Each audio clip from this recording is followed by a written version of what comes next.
এরে নবীর উম্মতের দল, কিসের টাকা পয়সার বাহাদুরি করো? বরফের আব্দুল কাদের জিলানী রাস্তা দিয়ে হাঁটতেছেন, একটা কুকুর সামনে দাঁড়ায় গেল।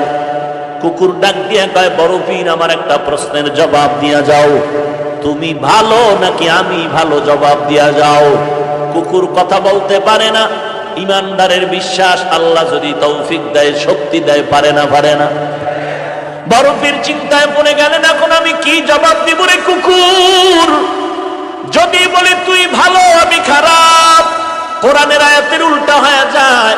ওয়ালাকাদ কাররামনা বানি আদম, বনি আদম হলো সবার থেকে সম্মানিত, দামি। যদি বলি আমি খারাপ কুকুর তুই ভালো, তো কোরআনের উল্টা হবে।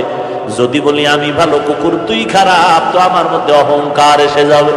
আমি ভালো বলতে পারি না, আমি খারাপও বলতে পারি না। এখন কি করা যায়? কুতুবুল আলম, কুতুবে রব্বানি, মাহবুবে সুবহানি শায়েখ আব্দুল কাদের জিলানী রহমাতুল্লাহ আলাইহি মুরাকাবায় চলে গেলেন। মুরাকাবার থেকে জবাব, আল্লাহর পক্ষ থেকে দিলের মধ্যে জবাব এসে গেল। ডাক দিয়া বলে, রে কুকুর, আজকে তোর প্রশ্নের জবাব দেওয়া যাবে না। জবাব দেওয়ার জন্য আমার কবর পর্যন্ত যাওয়া লাগবে। ওই অন্ধকার কবরে যেদিন আমার বিদায় ঘন্টা বাড়ি পড়বে, আল্লাহ তাআলার অর্ডারে আজরাইল যখন আমার জীবনটা নিয়ে যাবে, জানাজা কমপ্লিট করে যখন আমাকে কবরের দেশে নিয়ে যাবে, ওই কবরের মধ্যে আমাকে যখন মাটি দিয়া পাড়ায় রেখে সবাই চলে যাবে, ওই কবরে দুইজন ফেরেশতা যখন আসবে প্রশ্ন করার জন্য। এক নাম্বার প্রশ্ন রবের পরিচয় দাও, দুই নাম্বার প্রশ্ন তুমি ধর্মের পরিচয় দাও, তিন নাম্বার প্রশ্ন তুমি রাহমাতুল লিল আলামিনের সম্পর্কের পরিচয় দাও। যদি আল্লাহ কবুল করেন জবাব দিতে পারি, আল্লাহর নবীর হাদিস মতে কবর হবে বেহেশতের বাগান। তখন আমার জন্য জান্নাতের ঘেরান আমি কবরে পেতে থাকবো। তখন আমি বলতে পারবো, রে কুকুর তুই বড় খারাপ, আর আমি বনি আদম আমি বড় ভালো, কবরে আমার বেহেশতের বাগান হয়ে গেল। আর যদি আল্লাহ না করুন এই কবরের হালাত বিপরীত হয়, প্রশ্নের জবাব যদি আমি দিতে না পারি, সাথে সাথে আল্লাহর ওয়াদার হয়ে যাবে কবর জাহান্নামের গর্ত। আল্লাহর ওয়াদার হবে জাহান্নামের সাথে কবরের লাইনটা খুলিয়া দাও। একটা নয়, দুটো নয়, 70 থেকে 99টা সাপ। তখন আমার কবর আযাবের গর্ত হয়ে যাবে। আমি বড় পীর ছোট পীর কোনো ভেদাভেদ নাই। তখন আমি তোমাকে বলতে পারবো, কুকুর তুমি অনেক ভালো, আমি অনেক খারাপ, কারণ তোমার জাহান্নাম নাই, আমি আব্দুল কাদের জিলানীর জাহান্নাম। আল্লাহর ওলি এই কথা বলিয়া দুনিয়ার মানুষের বয়ান করে শোনায়া গেলেন, এ দুনিয়ার মানুষ, মরণের পরে কবরে গিয়া নাজাত পাওয়ার আগ পর্যন্ত নিজেকে কুকুরের থেকে ভালো মনে করিও না। এরে নবীর উম্মতের দল, কিসের দুনিয়ার পাগল? বরং দুনিয়া তোমার পাগল হবে, তুমি আল্লাহর পাগল হয়ে যাইবা। গৌর গোবিন্দ বলে, এই জমিন ছেড়ে ভেগে যাও। শাহজালাল বলে, মুসলমান এখনো চিনো না, মুসলমানের চরিত্র জানো না। মুসলমান যেই কদম সামনে আগায় দেয়, কোন বেঈমানের ভয়ে ও কদম আর পেছনে ফিরায় নেয় না। মুসলমানি বুয়াদ গর্দন নেহাদান, ইনানে খুতবা দস্তে খাজাদাদান, গর্ব সুরত আদমি ইনসাবুদে আহমদ বু জাহলো হামেক সাবুদে, আদমিরা আদমিয়ত লাজিমাস আউদে রাগর বুনা বশদ হি জামাস। গৌর গোবিন্দ বলে, কথা বাড়ায় না, বলে বাড়াই নাই। বলে জমিন ছেড়ে যাও, বলে আল্লাহর জমিনে আল্লাহর গোলাম থাকবে, এটাই হলো নিয়ম, অন্য কথা চলবে না। বলে যুদ্ধ হবে, শাহজালাল বলে যুদ্ধ হবে, অমুক দিন তোমার সাথে যুদ্ধ হবে। অস্ত্র রেডি হয়ে গেল। গৌর গোবিন্দের অস্ত্রের অভাব নাই, জনবলের অভাব নাই, ধনবলের অভাব নাই। শাহজালালের অস্ত্র নাই, জনবল নাই, ধনবল নাই, হাতে আর খায়, কষ্ট করে জিন্দেগি চালায়। আল্লাহর কাছে রাতের বেলা আগামীকাল যুদ্ধ হবে, চিন্তায় পড়ে গেলেন কি করা যায়। রাতের আধারে আল্লাহর ওলি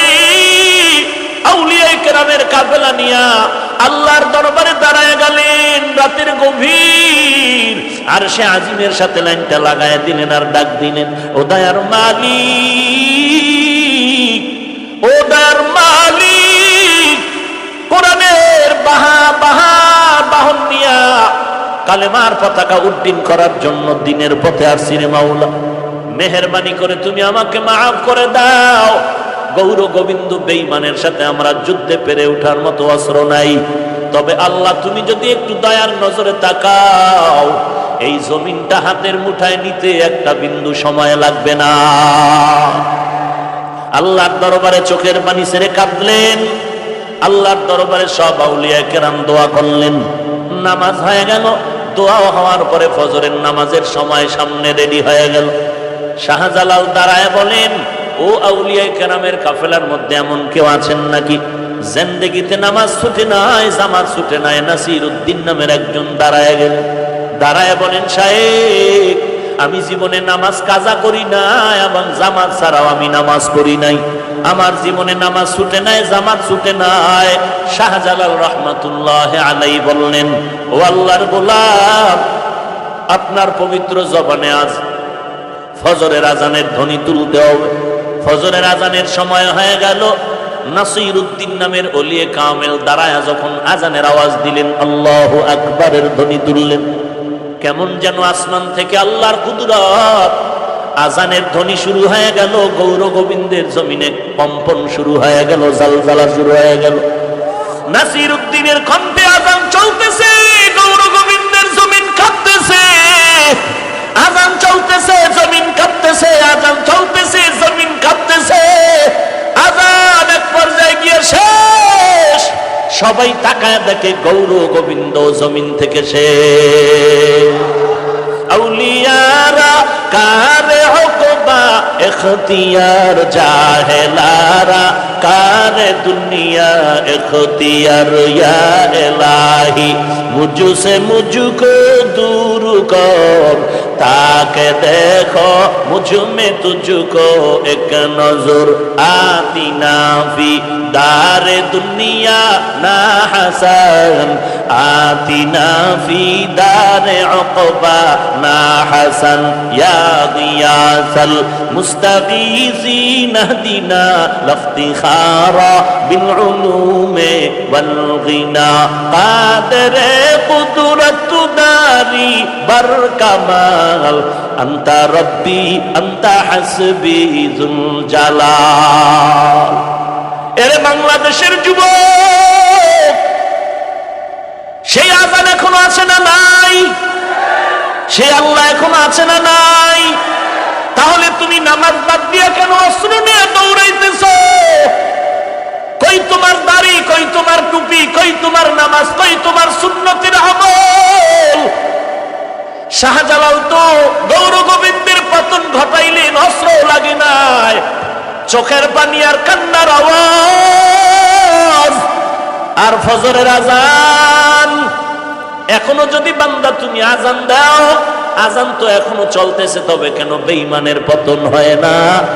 একমাত্র কারণ আজানের মধ্যে সে রুহানিয়াত নাই। রুহানিয়াত বুঝেও না, নাই তো পরের কথা, বুঝলে না বুঝবে আছে না নাই। ফজরের আজান দেয় মুয়াজ্জিন, যদি ওযু না থাকে তো বরকত হবে কি করে? ইমাম সাহেব নামাজ পড়াবে, কোরআন পড়বে, তার ইখলাসের বরকতে মুক্তাদিরা নামাজে দাঁড়াইয়া অন্যায় করতে ভুলে যাবে। যে না, হুজুরের আমল দেখলে তো মনে চায় না যে আমি গুনার দিকে আগায়া যাই। ভাইরা আমার, এজন্য আল্লাহ বলেন আমাকে ভয় করো, মুসলমান না হয়ে কবরে আসবা না। মুসলমান না হয়ে কবরে আসবা না মানে মুসলমান হইতে দেরি করিও না, কারণ সময় কম। কখন তোমার আজরাইল এসে ধাক্কা দিবে, ডাক দিবে জানা নাই। দুইজনে এক জায়গায় বয়া চা পান করলাম, গল্প করলাম, দুজন সুস্থ অবস্থায় ঘরে গেলাম। 2 ঘন্টা পর মোবাইলের মধ্যে আওয়াজ আসতেছে, তোমার বন্ধু হঠাৎ করে দুনিয়া থেকে বিদায় হয়ে গেল। মরণের কোনো গ্যারান্টি কার্ড হাতে নাই। অতএব কবরে যাওয়া তো লাগবে, আজকে রাত্রেও যেতে হতে পারে, বলার কোনো উপায় নেই। এরে নবীর আশিক উম্মতের দল, মৃত্যু যেহেতু একবার হবে, তবে মুসলমান না হয় কবরে যাও না, মানে মুসলমান হইতে দেরি করিও না। ইমানদার দাবি করো, নামাজ নাই, রোজা নাই, পর্দা নাই, হালাল হারামের ভেদাভেদ নাই, তাড়াতাড়ি এগুলো রেডি করো। এরে নবীর উম্মতের দল, তোমার হঠাৎ করে বিদেশ যেতে হতে পারে, পাসপোর্ট রেডি করো, কারণ পাসপোর্টের সাথে আবার ভিসা লাগান লাগবে। যদি পাসপোর্ট রেডি না হয় ভিসা লাগাইবা কেমনে রে বাবা? আগে ইসলামের মুসলমান খাঁটি ঈমানওয়ালা হয়ে যাও, একজন জাহান্নামের মুক্ত বান্দা, জান্নাতি বান্দার বন্ধু হয়ে যাও। দুনিয়াটা কিছুই না, বয়ান প্রতিদিন চলতেছে চলতেছে, চলবেই চলবে, কিন্তু একটা সময় আসবে বয়ান চলবে, বক্তা বয়ান করবে, ময়দানে মানুষ স্লোগান দিবে, তুমিও থাকবা না, আমিও থাকবো না। যেতে তো হবেই, পালানোর কোনো উপায় নাই। তবে হিসাবের দরকার কি রেখে কবরে রওনা দিয়েছ, আর ওই কবরে যাওয়ার পরে কি তুমি পেশ করবা, একটু চিন্তা করে হিসাব মিলায় দেখো। মনে মনে ভাবতেছ আমি বড় আল্লামা, বড় মুহাদ্দিস, বড় মুফতি সাহেব, বড় চেয়ারম্যান, এমপি সাহেব, আমার টাকা পয়সা গাড়ি বাড়ির অভাব নাই, আমি যেই বাসাটায় ঘুমাই আমার চতুর্পার্শ্বে প্রহরীরা পাহারা দেয়, আমি আজকে রাস্তায় বের হলে ডানে বামে সামনে পেছনে গাড়ির প্রহরা। এরে নবীর উম্মতের দল, কিন্তু আমি যদি এখন মরে যাই, তিনটা পাতলা সাদা কাপড় ছাড়া আমার আর কিছুই হবে না। একটু বালিশে মাথা লাগায় যখন ঘুমাও, 2 মিনিট একটু মৃত্যুর মোরাকাবা করে দেখবা যে আজকে যদি হঠাৎ আমার রাতের বেলা মরণ হয়ে যায়, আমার মা এসে ডাকবেন আর বলবেন ও, আমার আর সারা শব্দ নাই। মা কাছে এসে দেখবেন আমার পুরো বডিটা পাথরের মতো শক্ত হয়ে গেছে, ঠান্ডা হয়ে গেছে। মা একটা চিৎকার দিয়া বলবে, তোরা কে, কোথায় আছো, আয় আয়, আমার সন্তান জমিনে আর জিন্দা নেই। মা কান্না শুরু করবে, আমি নিরুপায়। একটু চিন্তা করে দেখো, এখন যদি আমার মরণ হয়ে যায়, আমার ছেলে মেয়ে কাঁদবে, আমার বাবা নাই, আমার ভাই কাঁদবে, তোরা কে কোথায় আছো, আয়, আমার ভাই দুনিয়াতে নেই। একজনে দৌড়ায় যাবে, ইমাম সাহেব তাড়াতাড়ি জানাজা না পড়ায় যেও না, জানাজা পড়ায় যাও। কেউ যাবে ওই বাঁশবাগানে বাঁশ কাটার জন্য, কেউ যাবে বাঁশবাগানে কবর খনন করার জন্য, কেউ যাবে বাজারে আমার জন্য কাফন কিনে আনার জন্য, কেউ যাবে গরম পানি রেডি করতে, জীবনের বিদায়ের গোসল আমাকে চিরতরে দিয়া বিদায় দেওয়ার জন্য। এমন এক হালাত হবে রে ভাই, আমার লাশ ঘর থেকে নামায় দিবে আমার মা, আমার সন্তান, আমার স্ত্রী, বলে তাড়াতাড়ি ঘর থেকে লাশটা নামাইয়া দেও, এই লাশ ঘরের মধ্যে রেখে পাহারা দেওয়া যাবে না। দুনিয়ার পাগল হইস না রে ভাই, আমাকে মাওলানা না বললে আমি কেমন জানো একটু কষ্ট পাই, আমাকে আন্তর্জাতিক বক্তা না বললে আমার মনটা যেমন বেজার হয়ে যায়, আমাকে বড় হুজুর, প্রিন্সিপাল, মুহাদ্দিস, মুফতি সাহেব না বললে কষ্ট আসে। এরে বাবা, তোমার মুফতি আর মুহাদ্দিসগিরির কি দাম যদি কবরে গেলে আযাব হয়? ওরে বাবা, তুমি মুফতি হওয়ার না হও, তুমি মুহাদ্দিস হতে পারো আর না পারো, পীর হওয়ার না হও, মুহাদ্দিস হওয়ার না হও, মাওলানা হওয়ার না হও, আল্লাহ বলেন তুই পীর, মুহাদ্দিস না মুফতি সব জানার দরকার নাই। আমার কবরে যদি আসিয়া নাজাত পেতে চাও, মুসলমান হইয়া কবরে যাও। তোমার মুফতি নামের টাইটেল থাকলেও কি না থাকলেও কি, যদি মুসলমানের টাইটেল লাগাইতে না পারো, এজন্য বান্দা তুমি আগের থেকে তৈরি হয়ে যাও। এরে নবীর উম্মতের দল, দিল্লি শাহী জামে মসজিদের মধ্যে জুমার খুতবা দেন শাহ ওলিউল্লাহ মুহাদ্দিস দেহলভী রহমাতুল্লাহ আলাইহি। জুমার খুতবায় যখন দাঁড়ান, রুমাল দিয়া চেহারাটা ঢেকে দাঁড়ান। প্রশ্নকারী প্রশ্ন করলেন, রুমাল দিয়া চেহারা ঢাকেন কেন? বলে আগামী জুমায় প্রশ্নের জবাব নিয়ে যাইও। পরের জুমায় প্রশ্নকারীরা ডাইকা সামনে আনলেন, নিজের রুমালটা প্রশ্নকারীর মাথার উপরে দিলেন। প্রশ্নকারী রুমালটা দেওয়া মাত্র একটা চিৎকার দিয়ে জমিনে বেহুশ হয়ে পড়ে গেল। হুশে আসার পরে বলে, বাবা আমার মাথার রুমাল তোমার মাথায় দেওয়ার কারণে চিৎকার দিয়া বেহুশ হয়ে গেলাম, কারণটা কি? আল্লাহর বান্দা বলেন, আল্লাহর কসম, আপনার রুমাল আমার মাথায় দেওয়ার পরে আমি দিল্লির বিশাল শহরে লক্ষ লক্ষ মানুষের মধ্যে তাকায় দেখলাম, মানুষ নাই, মানুষ নাই, মানুষ নাই। বানর দেখা যায়, শুকর দেখা যায়, কুকুর দেখা যায়, আর মাঝে মাঝে দুই একজন মাত্র মানুষ দেখা যায়।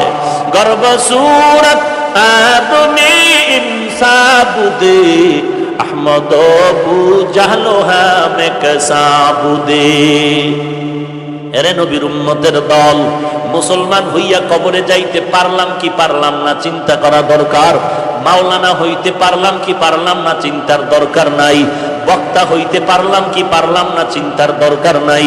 মুহাদ্দিস মুফতি সাহেব হতে পারলাম কি পারলাম না চিন্তা করার দরকার নাই। চিন্তা করা বেশি দরকার মুসলমান হইতে পারলাম কি না। এরে নবীর উম্মতের দল, এই চিন্তা করতে গিয়ে নবীর সাহাবী 10 জন সাহাবা দুনিয়াতেই জান্নাতের টিকিট পেয়েছেন, কিন্তু তাদের কেমন হালাত। আমার নবী এত গুনাহ নাই, গুনাহ নাই, এরপরেও নবী সারা রাত নামাজ পড়ে আর কান্না করে। আম্মা জান আয়েশা রাদিয়াল্লাহু আনহা বললেন, নবী এত কাঁদেন কেন? বলে যে আল্লাহ আমাকে এত কিছু দান করেছেন, সে আল্লাহর জন্য কি আমি শুকর আদায় করব না? এরে নবীর উম্মতের দল, আবু বকর সিদ্দিক রাদিয়াল্লাহু তাআলা আনহু নবীর কত বড় আপন, যেই আবু বকরের জন্য পয়গম্বর অন্তর ভরে দোয়া করেছিলেন আমার নবী, সেই আবু বকর নামাজে দাঁড়ায় সারা রাত কান্নায় কাটায় দেয়। এত কান্নার কি কারণ? একটাই কারণ, কবরে আমি একা একা কেমনে থাকবো। এরে নবীর উম্মতের দল, যেই আবু বকরের তুলনা আর দুনিয়াতে কারো হবে না। আমার নবীর পরে যিনি খেলাফতের দায়িত্ব পালন করেছেন, সেই আবু বকর নবীর কেমন পাগল। আমার নবীর মদিনায় যাওয়ার আগের 3টা বছর বড় কষ্টের জীবন ছিল, কারণ নবীর মা নাই, বাবাও নাই। দুনিয়াতে নবীর একটু ছায়া দিয়া রাখতেছে, দুনিয়ার লাইনে একমাত্র চাচা আবু তালেব আর নবীর বিবি খাদিজাতুল কুবরা। তারাও যখন দুনিয়া থেকে বিদায় নেয়, বেঈমানের অত্যাচার নবীর উপর আরো কঠিন হয়ে গেল। নবীরে বারবার আটকায় জবাই করবে, নবীরে দুনিয়া থেকে বিদায় করে দিবে। ঘরের চতুর্পার্শ্বে অস্ত্র নিয়ে দাঁড়ায় গেল, নবীরে আজকে দুনিয়া থেকে বিদায় দিবে। নবীও চিন্তায় পড়ে গেলেন। আল্লাহ বলেন, নবী কোনো চিন্তা নাই, আমি আল্লাহ আপনার হাতে অস্ত্র দিয়ে রাখলাম, কোরআন শরীফ আপনি ব্যবহার করবেন আর বিজয়ী হয়ে যাবেন। হাতের মধ্যে একটু বালু নিয়ে কোরআনের আয়াত পরে একটু দম করিয়া ছিটায়া দেন। আমার নবী হাত মোবারকের মধ্যে একটু ধুলা বালু নিয়া আল্লাহর কোরআনের আয়াত পড়লেন, ইয়াসিন ওয়াল কুরআনিল হাকীম ইন্নাকা লামিনাল মুরসালিন আলা সিরাতিন মুস্তাকিম তানজিলাল আজিজির রহিম লিতুনজিরা কওমান মা উনজিরা আবাউহুম ফাহুম গাফিলুন লাকাদ হাক্কাল কওলু আলা আকসারিহিম ফাহুম লা ইউমিনুন ইন্না জাআলনা ফি আ'নাকিহিম আগলালান ফাহিয়া ইলাল আযকান ফাহুম মুকমাহুন وجعلنا من بين أيديهم سدا ومن خلفهم سدا فأغشيناهم فهم لا يبصرون। নবী আয়াত পরে বালুর মধ্যে দম করে দিলেন, চতুর্দিকে ছিটায় দেওয়া মাত্র বেঈমানের চোখে মুখে লাগে পাওয়ার নষ্ট হয়ে গেল। আল্লাহ বলেন, নবী আলীকে বিছানায় রেখে চলে যান, নিরাপদে আপনি মদিনার দিকে আগাইতে থাকেন। মায়ার নবী একা অন্ধকার রাতে গভীর রজনীতে বের হয়া একটা আবু বকরের ঘরের সামনে গিয়ে নবী দাঁড়াইলেন আর আস্তে করে ডাক দিলেন, আয় আবু বকর, রাহমাতুল লিল আলামিন তোমার দরওয়াজার সামনে দাঁড়ানো। কথাটা বলতে দেরি আবু বকর বলেন, লাব্বাইক ওয়া সা'দাইকা ইয়া রাসূলুল্লাহ। দরজাটা খুলে দিলেন। নবী আশ্চর্য হয়ে গেলেন, এই গভীর রাতে আমি আস্তে করে ডাক দিলাম, জবাব দিলেন আপনি কি ঘুমান নাই? আবু বকর চোখের পানি ছেড়ে কান্না করেন আর বলেন, ও পয়গম্বর, বহু আগে আপনি আমাকে ইশারায় বলেছিলেন হিজরতের সাথী হব আমি। আল্লাহর জাতের কসম, জিহাদের ময়দানে যাই, নামাজ 5 ওয়াক্ত মসজিদে গিয়া পড়ি, সব কাজ করার পর আমি যখন ঘরের মধ্যে আসিয়া যাই রাতের বেলা, এই দরজার কিনারায় দাঁড়ায় থাকি, একটা সেকেন্ডের জন্য আমি আবু বকর ঘুমাই না। কারণ আমি অপেক্ষায় থাকি আমার মায়ার নবী আসিয়া যদি কখন আবু বকর বলে ডাক দিবেন, আর আমি যদি ঘুমায় যাই শত্রু দলে সে হামলা করবে আমার নবীর উপর। আমি আবু বকর ঘুমাই না, নবীর উপরে যেন কোনো হামলা না হয়। নবী সেই প্রায় 2 বছরের উপরে, আমি আবু বকর বালিশে মাথা লাগায় ঘুমাই না। রাহমাতুল লিল আলামিন দুঃখ নিয়ে চোখের পানি ছেড়ে কান্না করে বলে, আবু বকর, এমন কি ত্যাগ স্বীকার করা একটা মানুষের জন্য সম্ভব? আবু বকর বলেন, নবী শুধু আমি ঘুমাই না তা না, আমার কলিজার টুকরা ছোট মেয়ে আসমাও ঘুমায় না, আপনার জন্য নাস্তা বানায় অপেক্ষা করে, বিশাল লম্বা সফরে নাস্তা দিবে। শুধু তাই না, আমাদের সফরের বাহন এই যে উট কিনে রাখলাম, উট, এই উটও রাতের বেলা ঘুমায় না, নবীর অপেক্ষায় তাকায় থাকে রাহমাতুল লিল আলামিন কখন আসবেন। মায়ার নবী হাত উঁচু করে আল্লাহর দরবারে দোয়া করলেন, ও আল্লাহ, আবু বকরের সফর মদিনা মক্কা থেকে শুরু হয়ে গেল, মদিনা পর্যন্ত শেষ না, এই আবু বকরের সফর শেষ হবে জান্নাতের মধ্য পর্যন্ত। এরে নবীর উম্মতের দল, ওই নবীর উম্মত হয়েছে, আজকে সেই নবীকে তোমার সামনে গালি দেওয়া হয়, মনে কষ্ট লাগে না রে বাবা? নেতার বিরুদ্ধে, দলের বিরুদ্ধে, পীরের বিরুদ্ধে কথা বললে মনে কষ্ট পাও, ওই নবীর বিরুদ্ধে আচরণ করা হয়, তোমার কষ্ট লাগে না? আল্লাহর কাছে চোখের পানি ছেড়ে তওবা করো, নবীর সুন্নতের আঁকড়ায় ধরো। কষ্ট না লাগার কি কারণ? নবীর সুন্নতের আমল নাই, মুহাব্বত নাই। এরে নবীর উম্মত আশিকের দলে যুবক, দুনিয়াটা কিছুই না, কয়েকদিন যৌবনের বাহাদুরি করবা, আল্লাহর দরবারে এখন ফিরে আসো, জীবনের 3 ভাগের সব যৌবন তুমি গুনার কাজে কাটায় দিলা। এরে যুবক, আজকে তোমার মতো যুবক দেখো তাকায়, স্কুল কলেজে পড়ে 1 ওয়াক্ত নামাজও বাদ দেয় না, মা বাবার খেদমত করে, দাড়িওয়ালা, র্যাব, আর্মি, পুলিশ, বিডিআরের চাকরি করে, নামাজ বাদ দেয় না, ব্যবসা করে, শ্রমিকের কাজ করে, নামাজ কামাই দেয় না। এরে যুবক, তুমি কেন পারবা না? আল্লাহর দরবারে তওবা করো। আলেম ওলামাদের কথা কি মিথ্যা মনে করেছো রে যুবক? আল্লাহর কোরআন, নবীর হাদিস কি মিথ্যা মনে করেছো? আজকে যদি আমরাও পারতাম শার্ট প্যান্ট টাই লাগায় দাড়ি কেটে রাস্তায় চলতে, কিন্তু না, কারণটা কি? আল্লাহর কোরআনে কোনো মিথ্যা নাই, নবীর কথা কোনো মিথ্যা নাই। যদি তুমি নেক আমল নিয়ে যাও কবরে, আলহামদুলিল্লাহ, কবর জান্নাতের বাগান হয়ে যেতে পারে। কিন্তু বাবা, গুনাহ নিয়ে যদি কবরে যাও, একটু চিন্তা করো, এই কবরের 2 পার্শ্বের মাটির চাপ সহ্য করতে পারবি নি রে যুবক? ওই কবরে গুনার কারণে জাহান্নামের আগুন সহ্য করতে পারবি নি রে যুবক? যদি বলো না না, সম্ভব না, তাহলে পায়ে হাত রেখে বলি, তওবা করে নাও, জীবনে আর গুনাহ করবা না, নামাজ ছাড়বা না, মা বাবারে কষ্ট দিবা না, নবীর সুন্নতের আমল করে খাঁটি মুসলমান হয়ে কবরে যাওয়া।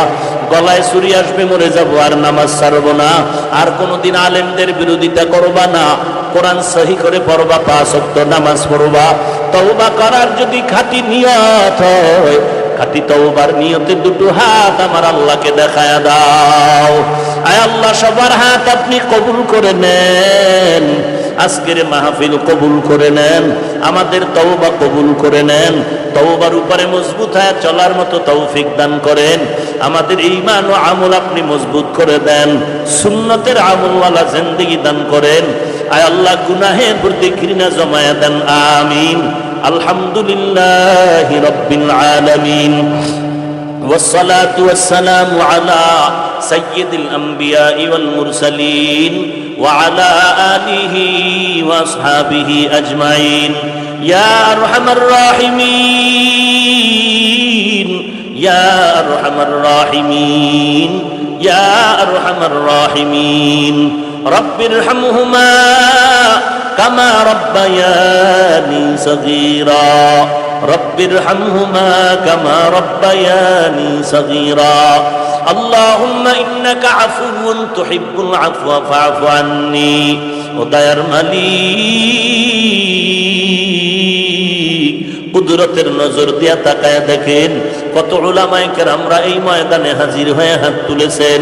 আয় আল্লাহ, কত সাদা দাড়িওয়ালা হাজী সাহেবরা হাত তুলেছেন। আয় আল্লাহ, কত ব্যবসায়ী, কত শ্রমিকরা হাত তুলেছেন। আয় আল্লাহ, কত কলিজার টুকরা যুবকরা আপনার দরজায় হাজির হয়েছে। পর্দার আড়ালে কত মা বোনেরা হাত তুলেছেন। ও আল্লাহ, বসার জায়গা নাই, দাঁড়ায় দাঁড়ায় কোরআন সুন্নাহর কথাগুলো শুনলেন। মেহেরবানি করে আমাদের সবাইকে আপনি কবুল করে নেন। আজকের মাহফিল কবুল করে নেন। সামনে আরো 2 দিন মাহফিল কামিয়াবি দান করেন। আলোচনার ভুল ত্রুটি ক্ষমা করে দেন আল্লাহ। বাকি সহি তরিকা আমলের তৌফিক